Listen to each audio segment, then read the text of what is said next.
Tapi biasanya yang perempuan mau ngomong, kok dia kayak hilang rasa gitu. Akhirnya mereka PCR, antigen, swab antigen dan dinyatakan positif. Akhirnya ternyata mereka positif semua. Tertular ya. Jadi kami satu keluarga. Ketika Om Berto tahu positif COVID, reaksi Om Berto waktu itu pertama kali apa? Aduh, seperti itu. Aduh, Tuhan. Kayak gimana tuh saya tuh bawa tas ke atas rumah saya. Udah lengkap tas isi. Udah rasa, aduh kalau apa-apa saya bisa nggak bakal lihat lagi anak saya kan. Iya. Nggak punya perasaan apa ya? Ya ngeri lah dan merasa aduh Tuhan jangan jadi apa-apa sama saya gitu. Kan di rumah sakit menurut saya justru terharu dan melihat para suster gitu. Maksudnya itu kan yang tenaga ibarat medis, mereka datang ke Medan karena kami di ruang itu ada waktu kami di ruang itu ada kami tuh berisi 7 orang tuh yang cuma dipisah tirai 7 orang. Jadi kan mereka betul-betul datang ke tempat orang COVID kan sebetulnya pas semua di dalam itu kan pasang. Dan saya merasa ya Tuhan luar biasa pengorbanan mereka untuk kita gitu, para perawat medis itu yang ya. Dan di rumah saya itu 1-4 jam dia mati gitu loh.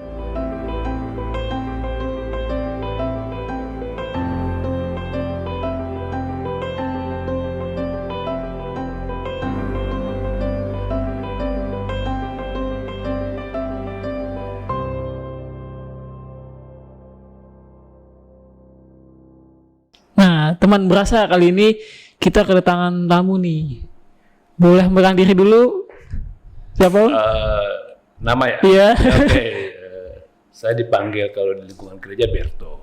Pak Berto lah, Pak Berto. Manggil Om ya?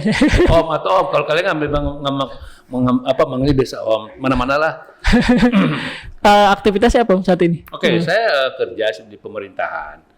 Di pemerintahan dari salah satu kementerian yang ada di Indonesia, Kementerian Pekerjaan Umum dan Perumahan Rakyat. Berarti keluar kota gitu ya? Ya, pekerjaan karena tuntutan pekerjaan sering melakukan pekerjaan yang untuk pemantauan harus keluar kota. Bisa kalau sebelum pandemi ini dalam rangka 1 tahun dalam 1 tahun biasanya berapa kali keluar kota kira-kira? Nggak bisa dibilang berapa tahun tergantung kebutuhan. Ujiannya harus ke daerah karena kalau kami kementerian itu kan kementerian pusat kan berarti membawa seluruh Indonesia. Iya, jadi seluruh Indonesia adalah itu bedanya kalau namanya orang dari kementerian berarti kerja di pusat, area kerjanya ya di Indonesia. Kalau ditanya sering keluar kota ya bisa sering ya karena kami kementerian teknis sering lah harus keluar kota. Bisa sampai 8 kali, 10 kali setahun kira-kira ada. Kenapa? Bisa sampai segitu nggak? Range-nya bisa sampai 10 kali dalam waktu setahun? Oh iya, ada lah kalau 10. Ada, lebih ya? Lebih malah kadang-kadang. Makanya saya bilang tergantung ujiannya. Apa suka dukanya ketika misalnya pergi keluar kota? Suka dukanya mungkin ketika kerja di luar kota, apa enaknya atau kendalanya apa biasanya? Karena itu pekerjaan, jadi lebih memang ke arah harus dilakukan. Kalau karena suka duka lebih ke bagaimana feel kita ya. Kalau Om Berto kan orangnya suka jalan-jalan. Sekalian kuliner ke daerah-daerah dinikmati yang kita nggak pernah jauh. Sampai kalau kita sih kan makan ikan kan nggak sering. Tapi kalau kita daerah timur kan makan itu namanya ikan laut. Waduh. Pokoknya kuliner lah. Enak banget gitu ya.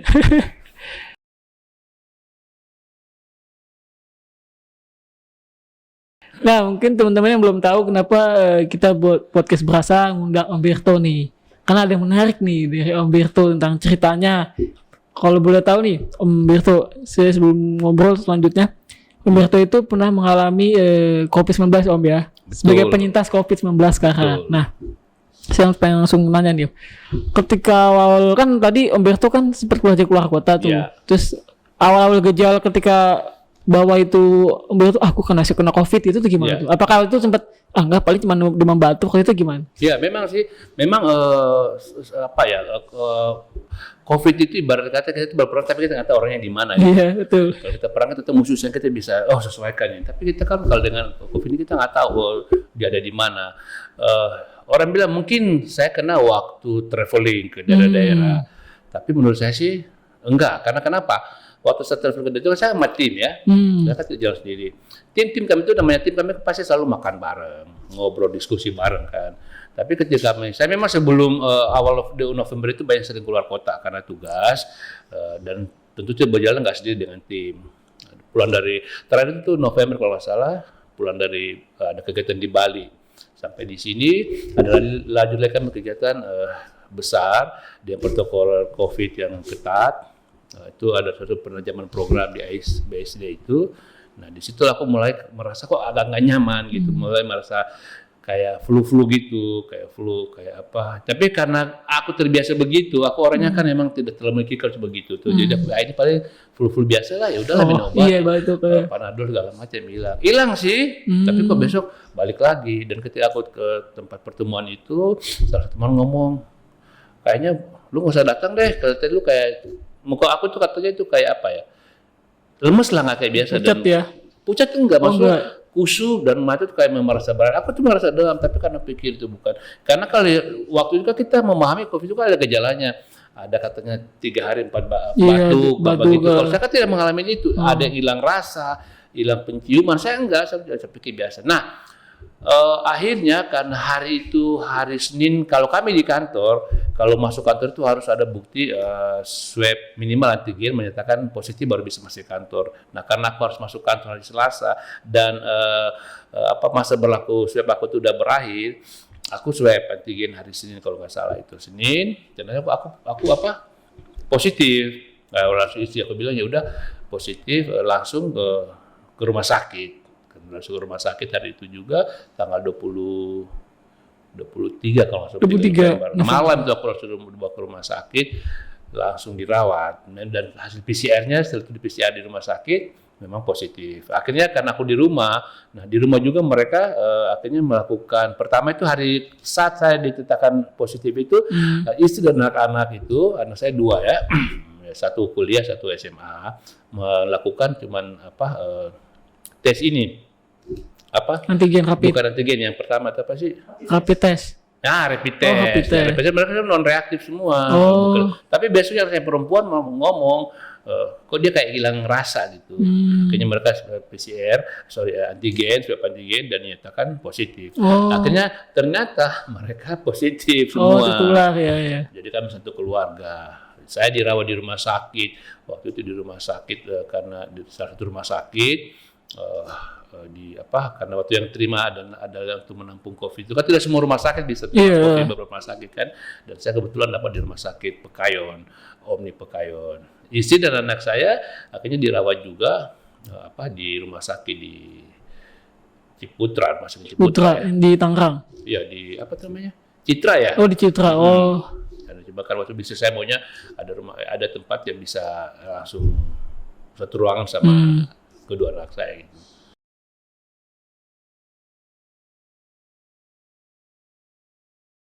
Jadi emang gejalanya itu kita nggak bisa bilang.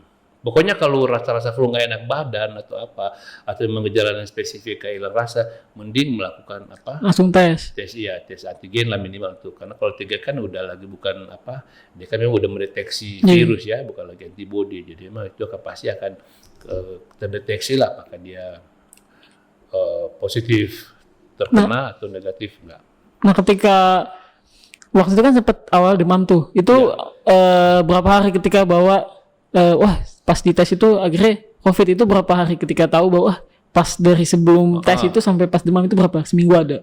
Saya ada kurang 4 hari sih ya. 4 hari akhir tes waktu itu. 4 hari sebelum tes itu udah demam, agak lemes juga. Tapi masih aktivitas kerja. Masih aktivitas masih saya pikir ini biasalah saya capek gitu kali ya. Karena juga saya bilang katanya juga kalau orang COVID kan pasti ada yang namanya batuk-batuk, dahak itu batuk kering. Saya nggak ada, jadi saya pikir itu ya asumsi saya namanya ini ya udah mungkin flu aja kali.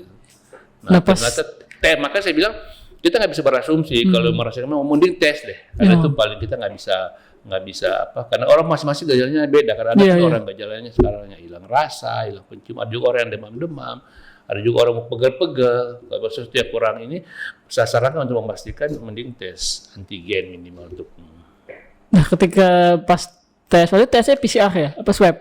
Saya tes Pertama pertama itu untuk deteksi awal itu cuma swab antigen. Pas nyataan COVID itu yang pas tes swab itu ya? Ya antigen. Antigen. Setelah itu kan dipastikan dengan swab PCR itu. Oh, Itu memang positif. Karena menurut saya ternyata kalau udah tes antigennya positif, ya pasti dia, udah otomatis ya. menurut saya 90% dia pasti memang. Nah, ketika asal tahu tesnya benar gitu dengan oke. prosedur yang benar kan. Nah, ketika Om Berto tahu positif COVID, reaksi Om Berto waktu itu pertama kali apa? Aduh, Seperti itu. jadi gini, aku tuh reaksi, kok bisa kena juga? Padahal terus terang kami cukup yang ketat. Administratif itu awal tuh kita kan sangat dianjurkan. Saya tuh pulang rumah nggak, kalau di rumah tuh, pokoknya kan mesti pulang itu, jangan dulu langsung mandi, ganti baju kok semua, sendal pun di luar, cuci tangan rapi. Nah, waktu itu saya sempat kok saya kena di mana? Saya kena di mana? Karena setahu saya aktivitas saya sudah kalau di kantor itu cuman kantor, biasa pulang ke rumah karena selama memang kan sangat menghindari ya yang melakukan aktivitas orang dan juga ketika saya juga ke daerah-daerah tempat tim, seluruh tim saya sampaikan saya positif, tolong kalian semua melakukan tindakan masing-masing lah. Jadi teman-teman saya yang pergi semua saya itu teman-teman dari wilayah lain melakukan swab dan sebetulnya saya negatif. Jadi saya pikir saya kena di mana? Atau mungkin saya kena di dalam pesawat. Saya dari kantor kan bisa dalam pesawat karena saya nggak. Tetapi yang jelas COVID ini kita nggak bisa memastikan prediksi dia di mana gitu.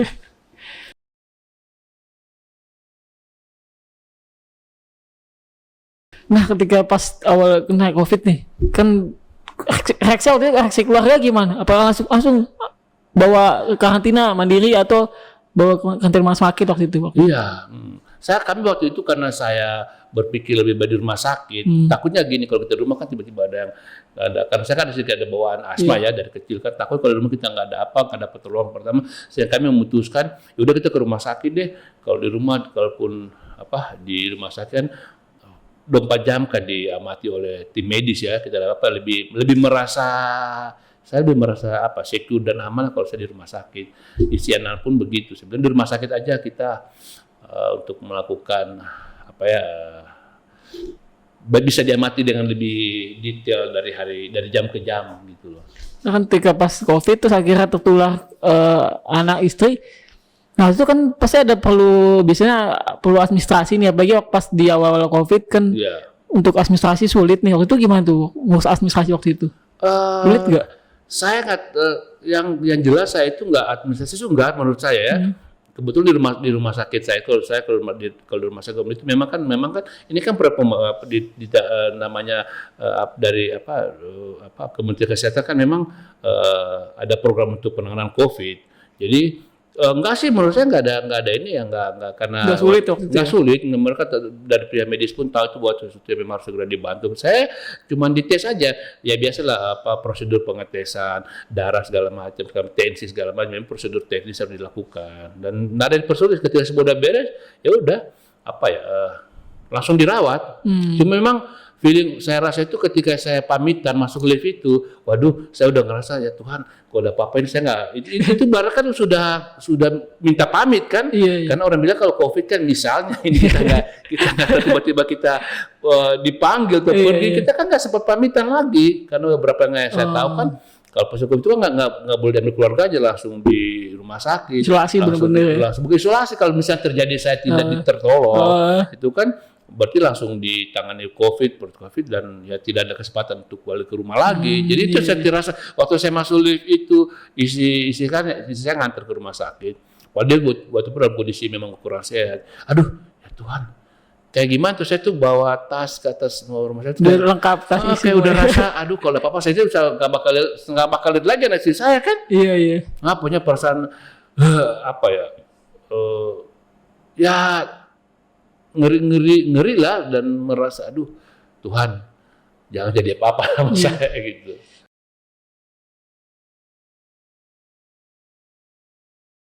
Ketika di rumah sakit, nah itu bagaimana tuh di rumah sakit? Maksudnya ketika berapa hari tuh di rumah sakit kalau boleh tahu? Saya 18 hari. 18 hari. Itu bagaimana 18 hari di sana tuh? Saya pengen tahu nih gimana sih suasana di sana tempat rumah sakit. Jadi di karantina. Kami di rumah sakit itu memang betul karena saya di rumah sakit memang rumah sakit tidak semua siap untuk fasilitas, dalam arti memang betul-betul harus ya memang namanya rumah sakit sangat terbatas, dalam arti kita namanya penderita COVID cuma boleh dalam ruangan, cuma boleh di berarti itu cuma boleh dari tempat tidur ke toilet untuk melakukan kegiatan apalah yang biasa kita lakukan gitu, buang air kecil buang besar.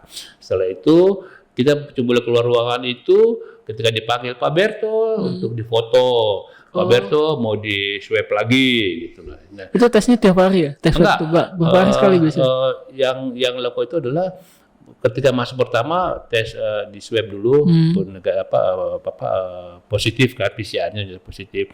Nah tiap 5-6 hari itu dites lagi kan, kita akan dilihat apakah ada perubahan, karena kan ada nilai city value itu yang dilihat. Kalau city value itu kan itu nilai yang menunjukkan kadar kandungan dia masih ada virus atau enggak.